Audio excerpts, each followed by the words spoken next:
ही बड़ा अनाउंसमेंट है, क्योंकि जो यहाँ पे जो स्टूडेंट पढ़ने आए थे PGWP, उनका वीज़ा एक्सटेंड नहीं कर रहे हैं। ये इस पे पूरा वीडियो है, क्यों नहीं कर रहे हैं, क्या आगे हो सकता है, इसके लिए क्या कर रहे हैं स्टूडेंट, प्रोटेस्ट कर रहे हैं, क्या कर रहे हैं और कहाँ कहाँ तक ये बात जा रहा है, कौन कौन ये बात उठा रहा है, ये सारी इस वीडियो पे मैं कवर कर रहा हूँ और इसका रीज़न क्या हो सकता है। ठीक है, ये क्या ऐसे ही रहेगा या फिर आगे नॉर्मलाइज भी होगा, तो ये सारी चीज़ें ठीक है इस वीडियो में मैं कवर कर रहा हूँ, तो वीडियो को पूरा देखें। हेलो दोस्तों, मैं अभिषेक फिर से स्वागत करता हूँ आपका एक नई वीडियो में। और ये वीडियो मान के चलिए बहुत इंपॉर्टेंट वीडियो होने वाला है, क्योंकि ये बहुत बड़ा नंबर है स्टूडेंट्स का, उनको ये रिप्रेजेंट करेगा ये वीडियो। ठीक है, इसलिए वीडियो बहुत इंपॉर्टेंट होने वाला है। उसके पहले मैं अपने बारे में बता दूं कि मैं विश्वजीत सिंह, मेरे चैनल का नाम है इंडो कैनेडियन सिंह। तो प्लीज़ जब भी आप ये वीडियो देखें तो प्लीज़ मेरे वीडियो को पूरा देखें, लाइक करें, सब्सक्राइब करें मेरे चैनल को और शेयर जरूर करें, क्योंकि क्या पता है बहुतों के आपके जानने वाले का हो में भी आ जाइए। ठीक है, तो वीडियो स्टार्ट करते हैं। ये वीडियो ऐसा है कि जो कनाडा के जो इमिग्रेशन मिनिस्टर है मिस्टर मार्क मिलर, उनके तरफ से एक रिसेंट अपडेट आया है और इन्होंने ये पहली बार नहीं, बहुत पहले भी बोल चुका है 2-3 बार, तो उसी पे पर ये बार बार बोल रहे हैं। इसका मतलब ये बहुत इंपॉर्टेंट होने वाला है और ये बात को शायद माने भी। ठीक है, तो उन्होंने ऐसा बोला कि जो PGWP है यानी पोस्ट ग्रेजुएट वर्क परमिट, क्या होता है मैं बता दूं आपको। जब भी कोई स्टूडेंट आता है वो अपने पढ़ाई खत्म करने के बाद वो वर्क परमिट के लिए अप्लाई करता है, यानी पोस्ट ग्रेजुएशन वर्क परमिट, पढ़ाई करने के बाद वर्क परमिट अप्लाई करते हैं। तो पहले का क्या सीन था कि जब पढ़ाई खत्म करके आप वर्क परमिट के लिए अप्लाई करेंगे 2 से 3 साल का वर्क परमिट मिलता था। डिपेंड करता है वो आपके स्किल के ऊपर, डिपेंड करता है वो आपके जॉब का रिक्वायरमेंट के ऊपर। ठीक है, वो मिल जाता था। उसके बाद वो फिर से आप एक्सटेंड कर सकते हैं 2 साल या 3 साल के ऊपर, फिर से आप एक्सटेंड कर सकते हैं जब तक आप PR के लिए एलिजिबल नहीं होते या फिर जब तक आप PR नहीं अप्लाई नहीं करते। बट उन्होंने ऐसा बोला कि अब उन्होंने क्या बोला, उन्होंने बोला कि हम गारंटी नहीं देते कि सबको PR देंगे।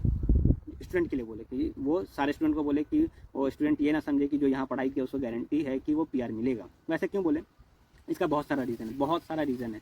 पहला रीज़न है कि यहाँ पे जो वो चाहते हैं कि स्किल्ड जो लेबर है या फिर स्किल्ड जो डिमांड में है वो स्किल्ड यहाँ पे जॉब मिले, क्योंकि कनाडा का टारगेट है बाय द एंड ऑफ 2025 वो हर साल 5-5 लाख लोगों को परमानेंट रेसिडेंस दें। क्यों?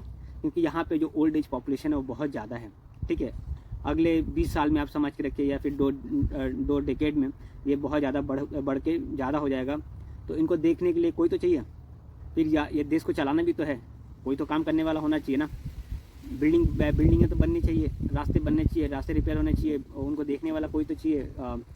रेस्टोरेंट्स में, होटल्स में बोल सकते हैं, या फिर मेडिकल हॉस्पिटल्स में कोई तो काम करने वाला होना चाहिए, फिर डे टू डे जो भी काम एसेंशियल काम होता है, नॉन एसेंशियल काम होता है, कोई तो करने वाला चाहिए। इसीलिए उनको लोग चाहिए, पर उनका बोलना है कि उनको अब स्किल्ड चाहिए, या फिर जो प्रोविंसेस में ज़्यादा रिक्वायरमेंट है वहाँ पे लोग चाहिए उनको लोग अब सब जगह नहीं चाहिए जहाँ ऑलरेडी फुल है, या फिर जो वो स्किल्ड नहीं चाहिए जो ऑलरेडी कोई भी कर सकता है, या फिर ऐसा है कि वो ऑलरेडी है यहाँ पे। ठीक है, तो मैं फिर ये था ओवरऑल सिनारियो। अब मैं बता दूँ क्या था। मार्क मिलर ने क्या बोला, मार्क मिलर ने बोला कि वो गारंटी नहीं देते सबको कि जो भी स्टूडेंट यहाँ पे आया है सबको मिलेगा, सबको परमानेंट रेसिडेंस मिलेगा। ये कितने लोग हैं, ये है 70,000, और ये 70,000 में से मोस्टली इंडियंस हैं, क्योंकि यहाँ पे जो स्टूडेंट्स का पॉपुलेशन होता है वो लार्ज चंक जो होता है वो मोर देन 40% आप बोल सकते हैं वो इंडियंस होते हैं। उसके बाद फिलीपींस, चाइना, नेपाल, पाकिस्तान, बांग्लादेश, श्रीलंका और भी बाकी कंट्रीज होते हैं, बट मोस्टली होते हैं यही कुछ देश जहाँ से ये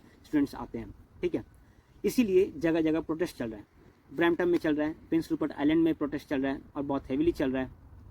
और उनका स्टूडेंट्स जो प्रोटेस्ट कर रहे हैं उनका बोलना है कि भाई हमें वर्क परमिट एक्सटेंड करो, हमें PR दो। और गवर्नमेंट का कहना है कि भाई हम गारंटी नहीं लिए थे, तुम जब तुम यहाँ पे अप्लाई किए थे स्टूडेंट वीज़ा के लिए, तो हम गारंटी नहीं दिए थे कि तुमको यहाँ पे परमानेंट रेसिडेंस मिलेगा। क्यों? क्योंकि जब भी स्टूडेंट यहाँ अप्लाई करता है तो क्या करता है कि वो एक फॉर्म भरता है। ठीक है, SOP, जिसमें लिखा रहता है कि आप जब भी अपना पढ़ाई कंप्लीट करके आप अपने देश चले जाएंगे, यहाँ पे नहीं रहेंगे, मतलब ये ऑप्शन में था। ठीक है, तो गवर्नमेंट के पास तो काला चिट्ठा है, ब्लैक एंड वाइट पेपर है कि देखिए भाई आपने ऐसा फॉर्म भरा था, तो कोई मैंडेटरी कंपलसरी नहीं है कि आपको हम PR देंगे ही, बट अगर आप एलिजिबल है तो PR अप्लाई करिए।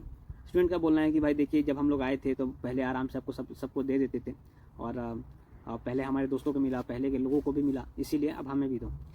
तो इसीलिए प्रोटेस्ट जगह जगह चल रहा है। तो गवर्नमेंट का ऐसा बोलना है कि भाई हम लोगों ने कोई गारंटी नहीं लिया था, बट फिर भी जो स्किल डिमांड में है और जो उनको चाहिए उनमें से वो दे देंगे, यानी एसेंशियल वर्कर्स को। 70,000 नंबर कहाँ से आया? 70,000 नंबर आया क्योंकि गवर्नमेंट के रिकॉर्ड के हिसाब से जो इस साल के एंड यानी 2024 के एंड तक जो वर्क परमिट या एक्सपायर होने वाले हैं स्टूडेंट्स का, वो हैं अराउंड 70,000, इसीलिए ये नंबर आया 70,000। ठीक है, 70,000 स्टूडेंट्स का ये नंबर आया। अब मैं बता दूँ इसका कारण क्या है। मोटा मोटा कारण ये है कि इनको जो पॉपुलेशन चाहिए था, इनको जो स्किल डिमांड में है या फिर इनको जो डिमांडिंग जॉब के लिए चाहिए वो ऐसे नहीं मिल रहे हैं। ठीक है, और इनको एसेंशियल काम के लिए। उसके बाद ऐसा है कि नेक्स्ट इलेक्शन आ रहा है, तो इलेक्शन के लिए अभी बहुत ज़्यादा इन्फ्लेशन हो गया है, जॉब स्कार्सिटी हो गया है। ठीक है, और पीआर का तो चल ही रहा है और बहुत सारे रिफ्यूजीज़ भी आ गए, बहुत कुछ चल रहा है, जिसके कारण गवर्नमेंट बहुत स्ट्रिक्ट एक्शन लेना चाहती है कि वो इलेक्शन में परफॉर्म कर सके। जैसे सब जगह इलेक्शन में होता है, इंडिया में इलेक्शन में होता है, इलेक्शन के पहले बहुत कुछ चलते रहता है डुम डुम करके, और एक बार इलेक्शन खत्म हुआ तो फिर थोड़ा नॉर्मलाइज हो जाता है। तो शायद ये भी एक रीज़न हो कि इलेक्शन के लिए इन लोगों को थोड़ा ज़्यादा स्ट्रिक्ट है, और एक बार इलेक्शन हो जाए तो हु नोज़ अगर वो चीज़ पे थोड़ा सॉफ्ट हो जाता हूँ। ठीक है, उसके बाद मैं बता दूँ कि प्रोटेस्ट कहाँ चल रहा है। ब्रैम्पटन में चल रहा है, प्रिंस रूपर्ट आइलैंड में चल रहा है, जैसा कि मैं बताया। बट उसी जगह आप मैनीटोबा में उन्होंने शायद ऐसा किया कि 6,700 जो स्टूडेंट्स हैं उनका उन्होंने वर्क परमिट एक्सटेंड कर दिया। उन्होंने बोला कि उनको चाहिए, तो इसीलिए जगह जगह प्रोटेस्ट चल रहा है। क्या पता ये नॉर्मलाइज भी हो जाए, ये टोटली डिपेंड करता है। ठीक है, इसके बाद ये प्रोटेस्ट करने का कोई फ़ायदा है? प्रोटेस्ट करने का तो मेरे ख्याल से बहुत ज़्यादा फ़ायदा नहीं दिख रहा है, क्योंकि इससे क्या होगा? इससे होगा कि जैसे मैं बताया कि मोर देन जो 40% पॉपुलेशन है स्टूडेंट्स का वो इंडियन है, और यहाँ के लोग भी बोल रहे हैं कि जो मिनिमल जो उस पर काम करने वाले हैं, टिम हॉर्टन्स हो गया, स्टोर्स हो गए, या फिर कोई भी मैकडी हो गया, या फिर कोई भी अदर रेस्टोरेंट्स हो गया, यहाँ पे कोई भी स्टोर्स हो गया, जो नॉर्मल काम करने वाले हैं वो स्टूडेंट्स ही कर रहे हैं। तो यहाँ के जो लोकल लोग हैं उनको काम नहीं मिल पा रहा है मिनिमम पर भी। ठीक है, क्योंकि जो यहाँ के लोग होंगे वो मिनिमम पे नॉर्मली काम नहीं करना चाहेंगे, इतना हार्ड वर्क नहीं करना चाहेंगे जो इंडियन स्टूडेंट्स लोग करते हैं। मान के चलिए इंडियन स्टूडेंट्स लोग बहुत हार्ड वर्क करते हैं, 6 बजे से लेकर रात तक काम करते रहते हैं। ठीक है, उसमें उनको पढ़ाई भी कंप्लीट करना होता है, उनका उसमें अपना फीस भी देना पड़ता है, तो वो बहुत स्ट्रगल करके वो रहते हैं। जो नॉर्मल जो कहीं का भी लोकल पॉपुलेशन है वो उतना काम नहीं करना चाहता, इसीलिए ये हमेशा कॉन्फ्लिक्ट चलते रहता है कि बाहर वालों को बाहर वो करो, ये सब बात है। तो इसीलिए गवर्नमेंट चाहती है कि इस पर एक इलेक्शन तक तो कम से कम इलेक्शन तक कुछ तो एक्शन दिखाया जाए या फिर लिया जाए, जिससे लोकल लोगों का भरोसा जीता जा सके। इसीलिए तो क्या क्या मैंने कवर किया, मार्क मिलर का क्या स्टेटमेंट था 70,000 स्टूडेंट वाला जो वर्क परमिट एक्सटेंड नहीं करेंगे। ठीक है, उसके बाद जगह जगह प्रोटेस्ट चल रहा है, कहाँ पे, मोस्टली ब्रैम्पटन में चल रहा है, क्योंकि ये बहुत बड़ा हब है इंडियन स्टूडेंट्स का, वहाँ पर बहुत सारे यूनिवर्सिटीज़ है, वहाँ पर बहुत सारे कॉलेजेस हैं। ठीक है, उसके बाद इलेक्शन आने वाला है, ओवर पॉपुलेशन हो गया है जो अनस्किल्ड जॉब का, और गवर्नमेंट का यहाँ पे पहले से कहना था कि जो भी स्टूडेंट यहाँ पे पढ़ने आते हैं वो पढ़ाई कंप्लीट करके अपने देश वापस जाएंगे, जो यहाँ से वो स्किल्ड सीखे हैं वो अपने देश को डेवलप करने में इम्प्लीमेंट करेंगे, क्योंकि यहाँ के गवर्नमेंट का यही वो था, मानना था।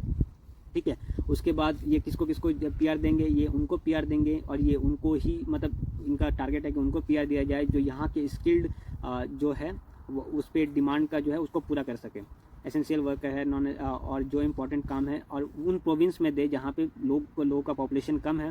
लोगों का पॉपुलेशन कम होने का कारण बहुत सारा है। पहला बात तो वो डेवलपिंग प्रोविंस होता है। डेवलपिंग इन द सेंस क्या, वहाँ पे जो वेदर होता है वो बहुत हार्श होता है। जैसे सास्केचुआन हो गया, वहाँ लोग कम हैं। क्यों?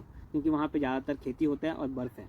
ठंड में बहुत ठंड है, लाइक -30, -40, -45 तक ठंड है वहाँ पे, इसीलिए वहाँ पे लोग कम हैं। वो चाहते हैं कि जो भी लोग यहाँ पे आए वो वैसे जगह पे रहें जहाँ पे वो प्रोविंस भी डेवलप करे बाकी प्रोविंस की तरह। ठीक है, उसके बाद ऐसा है कि गवर्नमेंट ने बोल दिया जो कोई गारंटी नहीं है सबको पीआर देने का जो स्टूडेंट आए हैं। ठीक है, और उसके बाद जो और भी क्या क्या कंप्लीट किया उसमें डाला था मैं कि जो CRS स्कोर है वो बहुत ज़्यादा हाई चल रहा है। तो उन्होंने देखिए कैसा प्लानिंग है कि अभी CRS स्कोर ही इतना ज़्यादा हाई चल रहा है कि सब कोई पीआर के लिए अप्लाई नहीं कर पा रहे स्टूडेंट लोग, क्योंकि जब स्टूडेंट लोग आते हैं पढ़ाई करने का उनको एक सर्टेन पॉइंट मिलता है एज के साथ। CRS पॉइंट ना बहुत सारा फैक्टर के साथ कैलकुलेट किया जाता है, जैसे एज हो गया, मैरिटल स्टेटस हो गया, आपका एजुकेशन हो गया, आपका एक्सपीरियंस हो गया इन कनाडा, आउटसाइड कनाडा, ये सारे चीज़ फैक्टर एक्यूमुलेट करके CRS स्कोर किया जाता है। तो CRS स्कोर ऑलरेडी इतना हाई चल रहा है जो सारे जो स्टूडेंट हैं वो क्वालिफाई नहीं कर पा रहे हैं। ठीक है, इसीलिए उनको बार बार अपना वर्क परमिट एक्सटेंड करना पड़ रहा है और वो गवर्नमेंट मना कर रही है। ठीक है, और मैं बता दूं कि जो ये एजुकेशन का जो यहाँ पे जो स्टूडेंट वालों का जो एक फंडा है, ये बहुत ही बड़ा मैं इंडस्ट्री ही मानूंगा, क्योंकि यहाँ पे स्टूडेंट लोग पढ़ाई करने आते हैं और बहुत ही नंबर में आते हैं, लाइक लाखों नंबर में। बहुत बड़ा इकॉनमी है कनाडा का, कंट्रीब्यूट करते हैं आपको स्टूडेंट का फीस दे के ठीक है। उसके बाद जब वो आते हैं तो एक चंक ऑफ मनी दे के आते हैं गवर्नमेंट को या फिर यहाँ के बैंकों को कि भाई देखो हम आ रहे हैं यहाँ पे, अब वो उनको उस ड्यूरेशन में मिलेगा वापस जितने दिन वो स्टूडेंट रहेंगे, ठीक है। उसके बाद यहाँ पे आगे खर्च करते हैं, कमाते हैं, तो जो पूरा इकॉनमी है उसी के इर्द गिर्द यानी आसपास पूरा रिवॉल्व होते रहता है, इवॉल्व होते रहता है, ऐसे करके है। तो ये बहुत बड़ा इकॉनमी का फैक्टर है। पता नहीं क्यों बट गवर्नमेंट ने कुछ सोच के ही एक्शन लिया हो शायद, या फिर इलेक्शन के लिए है सब कुछ, ठीक है। तो ये सारे कुछ जो चल रहा है 70,000 स्टूडेंट्स पे, ये डिपेंड करता है और आगे आने वाले टाइम पे डिपेंड करता है कि ये थोड़ा नॉर्मलाइज होगा या फिर जैसा जो स्ट्रिक्ट दिखा रहे हैं बिफोर इलेक्शन उस चीज़ को वो मेंटेन रखेंगे। होप कि ऐसा कुछ हो कि किसी को ज़्यादा दिक्कत भी ना हो, क्योंकि यहाँ के लोकल लोग भी यही बोल रहे हैं कि इनके लिए भी जॉब स्कार्सिटी है। और ये मैं मानता भी हूँ एक हद तक कि मतलब इन्होंने जितना सोचा था कि जितना इकॉनमी जॉब वॉब से रिलेटेड सब कुछ वो होगा, वो उतना नहीं हो पा रहा है, ठीक है। अपने वीडियो को ये प्लीज़ लाइक करें, सब्सक्राइब करें और शेयर ज़रूर करें, ठीक है। और आप मुझे कमेंट करके ज़रूर बताएं कि आप अगले वीडियो किस बारे में देखना चाहते हैं। और प्रोसेस के बारे में मेरे पूरे प्रोफाइल में जाकर देख सकते हैं कि मैं बहुत सारे वीडियो बनाए कनाडा से, लाइक प्रोसेस जो कनाडा का जो प्रोसेस से रिलेटेड, उसके बाद एजेंट कितना फ़ीस लेता है, कौन सा एजेंट अच्छा है जिसके थ्रू मैं आया, ठीक है। LMIA, वर्क परमिट, क्या क्या डॉक्यूमेंट्स रिक्वायर्ड है, तो और लाइफ ऑन वर्क परमिट बोल सकते हैं, लाइफ ऑन वर्क परमिट पे वीडियो बनाया। तो ये सारे वीडियो मैंने कवर किया है, ठीक है। तो आप प्लीज़ लाइक करें, सब्सक्राइब करें और शेयर जरूर करें मेरे वीडियो को। और आप कमेंट करके बताइए कि अगला वीडियो आप किस पे देखना चाहते हैं। फिर से मिलते हैं एक नई वीडियो के साथ, तब तक जय हिंद, थैंक यू।